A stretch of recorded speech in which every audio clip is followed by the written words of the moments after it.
hello and welcome back to my YouTube channel. ഇന്ന് 29th ആണ് കേട്ടോ. അതായത് എമ്പുരാൻ ഇറങ്ങിയിട്ട് 3 ദിവസം. ഇന്ന് 100 crore ക്രോസ് ചെയ്തിട്ട് നിൽക്കുകയാണ്. ഞാൻ ഇന്നാണ് മൂവി പോയി കണ്ടത്. അപ്പോൾ കണ്ടിട്ട് വന്നിട്ട് കയ്യോടെ തന്നെ ഒരു റിവ്യൂ എന്നൊന്നും പറയാനില്ല കേട്ടോ. ബിക്കോസ് ഇപ്പം തന്നെ ഓൾമോസ്റ്റ് ഒരു മെജോറിറ്റി ആൾക്കാരും ഇപ്പം തന്നെ മൂവി കണ്ടിട്ടുണ്ടാവും. ബട്ട് എനിക്ക് ആ മൂവി കണ്ടപ്പോൾ എനിക്ക് തോന്നിയ കാര്യങ്ങൾ അല്ലെങ്കിൽ എനിക്ക് ഫീൽ ചെയ്ത കാര്യങ്ങൾ അതൊക്കെ എനിക്കൊന്ന് ഷെയർ ചെയ്യണമെന്ന് തോന്നി.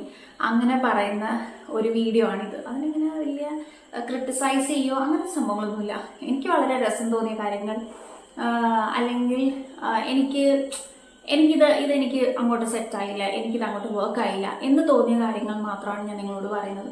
എനിക്കതിൻ്റെ സ്റ്റാർട്ടിങ്ങിൽ സോങ്ങിൽ നിന്ന് തന്നെ എനിക്ക് ഗൂസ് ബംസ് കിട്ടി തുടങ്ങി. ആ ഒരു വോയിസിൽ അങ്ങനെ കേൾക്കുമ്പോഴുണ്ടല്ലോ, ആ തിയേറ്ററിൽ അത്രയും ആ ഒരു വലിയ വോയിസിൽ അങ്ങനെ ആ ഒരു ബഹളത്തിലൊക്കെ ഇങ്ങനെ കേൾക്കുമ്പോഴത്തേക്കും അതിൽ നിന്ന് തന്നെ എനിക്ക് ഗൂസ് ബംസ് തുടങ്ങി. പിന്നെ അതിനുശേഷം ഷോർട്ട് ബൈ ഷോർട്ടായിട്ട് നമുക്ക് പറയാൻ പറ്റില്ല. എൻ്റെ മേക്കിംഗ് ഒക്കെ അന്യായ മേക്കിംഗ് ആയിരുന്നു.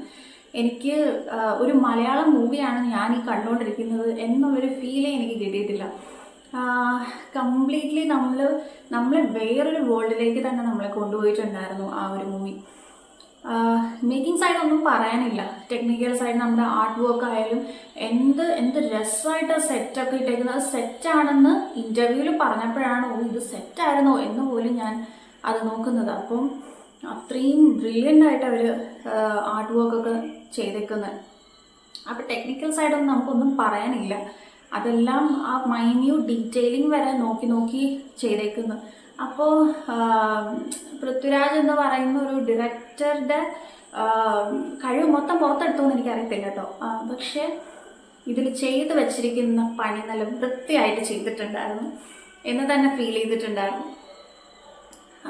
ഓരോ ക്യാരക്ടേഴ്സിന് അവരുടെ ആ ഒരു ക്യാരക്ടറൈസേഷൻ അത് കൊടുത്തിരിക്കുന്നത്, അത് ലൂസിഫറിന്ന് ഇതിലേക്ക് വന്നപ്പോഴുള്ള ഇപ്പോൾ ചേഞ്ച് ആയാലും അല്ലാണ്ട് അവരുടെ ഒരു ഡീറ്റെയിലിംഗ് ആയാലും എന്ത് സാധനം ആയാലും അവർക്ക് കൊടുത്തേക്കുന്നത് വളരെ നീറ്റായിട്ട് തന്നെ എല്ലാവരും ചെയ്തിട്ടുണ്ടായിരുന്നു. ഇപ്പോൾ മഞ്ജു ചേച്ചിയൊക്കെ എത്രയോ എക്സ്പീരിയൻസ്ഡ് ആർട്ടിസ്റ്റാണ്, പക്ഷേ വന്ന് ഒരു ഓവറായിട്ടുള്ളൊരിതോ ഒന്നുമേ ഇല്ല. വളരെ നീറ്റായിരുന്നു. എനിക്ക് ഭയങ്കര ഇഷ്ടമായി ആ ഒരു ക്യാരക്ടർ. ഞാൻ മൂവി കാണാൻ പോകുന്നതിന് മുന്നേ തന്നെ കുറേ പോസ്റ്ററുകളും അങ്ങനത്തെ സാധനങ്ങളൊക്കെ കണ്ടിട്ടുണ്ടായിരുന്നു. ഞാൻ കൂടുതൽ ഇതായിട്ട് ഞാൻ നോക്കാൻ പോയില്ല. കാരണം അതിനകത്തൊരു ക്യാരക്ടർ ഉണ്ടായിരുന്നല്ലോ, അതിനെ റിവീൽ ചെയ്തിട്ടുണ്ടായിരുന്നല്ലോ, സർപ്രൈസ് എലമെൻ്റ് ആയിട്ട് വെച്ചേക്കായിരുന്നില്ലേ. അപ്പോൾ അത് ആരെങ്കിലും പോസ്റ്റായിട്ട് ഇടുമോ, ഇപ്പോൾ കണ്ടിട്ട് വന്നവർ അങ്ങനെയൊക്കെ ഉണ്ടല്ലോ ഇപ്പോൾ സോഷ്യൽ മീഡിയയിൽ. അപ്പോൾ അതാരെങ്കിലും വന്ന് പോസ്റ്റായിട്ട് ഇടുമോ ഇല്ലെങ്കിൽ കമൻറ്റ് സെക്ഷനിൽ വന്ന് പറയുമോ, അങ്ങനെ എന്തെങ്കിലുമൊക്കെ ഉണ്ടാവുമോ എന്ന് പേടിച്ചിട്ട് ഞാൻ കൂടുതൽ ഇതിലേക്ക് ഞാൻ ഒന്ന് നോക്കാനൊന്നും പോകത്തില്ലായിരുന്നു. റിവ്യൂസോ അങ്ങനത്തെ സാധനങ്ങളൊന്നുമേ ഞാൻ അന്വേഷിക്കാൻ പോയിട്ടില്ല. എനിക്ക് പോയി ഇത് വളരെ ഫ്രഷ് ആയിട്ട് എനിക്ക് കാണണം. ഒരു സർപ്രൈസ് എലമെൻറ്റും അതിന് മുന്നേ എൻ്റെ മുന്നിലേക്ക് വരരുത് എന്ന് വിചാരിച്ചിട്ടാണ് ഞാനത് മൊത്തത്തിൽ ഞാനിങ്ങനെ അവോയ്ഡ് ചെയ്ത് വെച്ചേക്കുമായിരുന്നു. അപ്പോൾ പോയി കണ്ടു കഴിഞ്ഞപ്പോഴത്തേക്കും കംപ്ലീറ്റ്ലി ഞാൻ സാറ്റിസ്ഫൈഡ് ആയിട്ടുള്ള ഒരു എക്സ്പീരിയൻസ് ആണ് കേട്ടോ. എനിക്ക് ഭയങ്കരമായിട്ട് ഇഷ്ടപ്പെട്ടു. കംപ്ലീറ്റ്ലി എനിക്ക് എൻഗേജിങ് ആയിട്ട് തന്നെ എനിക്ക് തോന്നുന്നു. ഒരുപാട് പേര് പറയുന്നത് കേട്ടു ഇതിൻ്റെ ബാക്ക്ഗ്രൗണ്ട് സ്കോറൊന്നും കൊള്ളത്തില്ലായിരുന്നു എന്നൊക്കെ. പക്ഷേ എനിക്കറിയത്തില്ല, എനിക്കതിലേക്ക് അതായത് എനിക്ക് ബാക്ക്ഗ്രൗണ്ട് സ്കോർ ഇത് ബാക്ക്ഗ്രൗണ്ട് സ്കോർ ഇത് ശ്രദ്ധിക്കണമല്ലോ അങ്ങനെ വിചാരിച്ചിട്ട് കേൾക്കാനേ പറ്റുന്നില്ല. ഞാൻ ആ മൂവിക്കകത്തിരിക്കുമായിരുന്നു.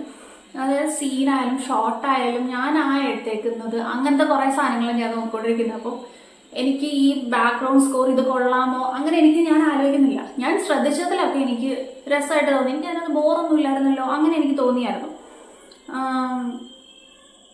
പിന്നെ ടോവിനോയുടെ ക്യാരക്ടർ ഭയങ്കര രസമുണ്ടായിരുന്നു കേട്ടോ. കാണാനും അടിപൊളിയായിരുന്നു. ചെയ്തിരിക്കുന്നതും നല്ല രസമായിട്ടുണ്ടായിരുന്നു. പിന്നെ പൃഥ്വിരാജ് അടിപൊളിയായിരുന്നു. എനിക്ക് ആ പുള്ളിയുടെ ഇൻട്രോയും ആ പുള്ളിയുടെ ആ ഒരു സ്റ്റോറിയും ഒക്കെ കാണിക്കത്തില്ല. അപ്പം എനിക്കതൊക്കെ ഭയങ്കരമായിട്ട് ഇഷ്ടപ്പെട്ടു. ലൈക്ക് ദാറ്റ് കാർത്തികേയ എന്ന് പറഞ്ഞിട്ട് ഒരു പയ്യനുണ്ടല്ലോ, അപ്പോൾ ആ പുള്ളിയുടേത് അങ്ങനെ കുറേ ക്യാരക്ടേഴ്സിൻ്റെത് നല്ല രസമായിട്ട് തന്നെ എല്ലാവരും വർക്ക് ചെയ്തിട്ടുണ്ടായിരുന്നു. അപ്പോൾ അതിനകത്ത് അങ്ങനെ അയ്യേ കൊള്ളത്തില്ലായിരുന്നു എന്ന് തോന്നുന്ന ഒന്നും എനിക്കതൊന്നും തോന്നിയില്ല. അവർ കുറേ സാധനങ്ങൾ കുറേ മെനക്കെട്ട് ചെയ്തിട്ടുണ്ടായിരുന്നു. ലൈക്ക് ലണ്ടനിലെ ട്രെയിൻ സ്റ്റേഷനിലൊക്കെ പോയിട്ട് ഇങ്ങനെ പറഞ്ഞ് ഞാൻ പൃഥ്വിയുടെ ഇൻ്റർവ്യൂവിൽ ഞാൻ കണ്ടിട്ടുണ്ടായിരുന്നു. ലൈക്ക് ഒരുപാട് അവിടെ ഇങ്ങനെ പെർമിഷൻ കിട്ടത്തില്ല, അപ്പോൾ അവർ പോയി കുറേ കഷ്ടപ്പെട്ടിട്ടാണ് ഇതൊക്കെ ചെയ്തതെന്ന്. അപ്പോൾ ഇതൊക്കെ നമ്മൾ ഇങ്ങനെ ഞാനിത് ഇങ്ങനെ സ്ക്രീനിൽ കാണുന്ന സമയത്ത് ഈ സാധനങ്ങളൊക്കെ ഇങ്ങനെ തലയിലോട്ട് വരുന്നുണ്ടോ, ഇവരിത് ഇങ്ങനെ ചെയ്തിട്ടാണല്ലോ, ഇങ്ങനെയൊക്കെ അല്ലേ, അങ്ങനെയൊക്കെ.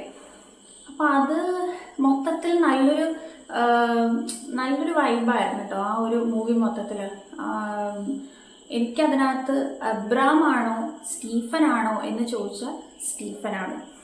എനിക്ക് ആ സ്റ്റീഫൻ എന്ന് പറയുന്ന പോർഷൻ നമുക്ക് ഇച്ചിരി കിട്ടത്തുള്ളൂ, പക്ഷെ ആ ഇച്ചിരി മതി.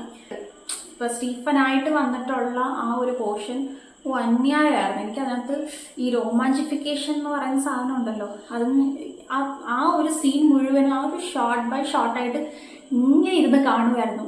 എന്ന് വെച്ചാൽ അത് മൊത്തത്തിൽ ദാറ്റ് സീൻ വാസ് ലിറ്റ്. എനിക്ക് ഭയങ്കരമായിട്ട് ആ ഹോൾ മൂവിയിലെ ആ ഒരു സീൻ എനിക്ക് ഭയങ്കര ഇഷ്ടപ്പെട്ടു. അടിപൊളിയായിട്ട് ചെയ്തിട്ടുണ്ടായിരുന്നു, അടിപൊളിയായിട്ട് എടുത്തിട്ടുണ്ടായിരുന്നു. എന്തിനു പറയണ്ടേ, എനിക്ക് മൊത്തത്തിൽ എനിക്ക് ആ മൂവി നല്ല രീതിയിൽ ഇഷ്ടപ്പെട്ടു. So guys, go and watch Empuraan only in theatres. അല്ലാണ്ട് ഈ പൈറസിക്ക് ഒന്നും പോരുത്, ടെലഗ്രാമിലൊന്നും ഈ ലിങ്ക് വരുന്നത് നോക്കി ഇരിക്കരുത്. തിയേറ്ററിൽ പോയി കാണേണ്ടത് തിയേറ്ററിൽ പോയി കാണണം. ഞാൻ ഒരിക്കലും ഒരു മൂവി ഇങ്ങനെ കൊള്ളില്ല അല്ലെങ്കിൽ നിങ്ങൾ പോയി കാണരുത് അല്ലെങ്കിൽ നെഗറ്റീവ് റിവ്യൂ പറയുക അങ്ങനത്തെ സെറ്റപ്പ് ഇല്ല കേട്ടോ എനിക്ക്. പക്ഷെ ഒരുപാട് പേര് അതിൻ്റെ ബാക്കിൽ വർക്ക് ചെയ്തിട്ടുണ്ടാവില്ല. ഇപ്പം ആർട്ടിസ്റ്റ് ആയാലും ടെക്നീഷ്യൻസ് ആയാലും ഒക്കെ ഒരുപാട് കഷ്ടപ്പെട്ടിട്ടല്ലേ ഒരു മൂവി ചെയ്യുന്നത്. അപ്പം ആ മൂവി കൊള്ളില്ല എന്ന് നമുക്ക് വളരെ ഈസി ആയിട്ട് പറയാം, പക്ഷെ അതിൻ്റെ ബാക്കിൽ ഒരുപാട് പേരുടെ കഷ്ടപ്പാടും ഒക്കെ ഉള്ളതല്ലേ. അപ്പം അതുകൊണ്ട് എനിക്കങ്ങനെ പോയിട്ട് അയ്യെ കൊള്ളില്ല നിങ്ങൾ കാണണ്ട എന്ന് ഞാൻ ഒരിക്കലും ഒരാൾക്കും പറയില്ല. വേറൊരു കാര്യമുണ്ട്, എനിക്കിഷ്ടപ്പെടുന്ന സാധനം വേറൊരാൾക്ക് ഇഷ്ടപ്പെടണം എന്നില്ല, അവർക്ക് ഇഷ്ടപ്പെടുന്ന സാധനം എനിക്കിഷ്ടപ്പെടണം എന്നില്ല. അപ്പോൾ അതുകൊണ്ട് ഒരാളുടെ റിവ്യൂ കണ്ടിട്ട് നമ്മൾ പോയി ഒരു മൂവി കാണാൻ വേണ്ടിയിട്ട് നിൽക്കരുത്. നമുക്ക് കാണണം എന്ന് തോന്നിയാൽ നമ്മൾ പോയി കാണുക. ഇപ്പോൾ നമ്മൾ എക്സ്പീരിയൻസ് ചെയ്യുന്നത് എന്താണെങ്കിൽ നമുക്ക് ആ മൂവി കാണുമ്പോൾ എന്താ തോന്നുന്നത് എന്നുള്ളത് വേറൊരാൾക്ക് നമുക്ക് പറയാൻ പറ്റത്തില്ലല്ലോ. അപ്പോൾ അതുകൊണ്ട് എല്ലാവരും മാക്സിമം തിയേറ്ററിലൊക്കെ പോയി കാണുക. So that's it. ഓക്കെ, ചാ.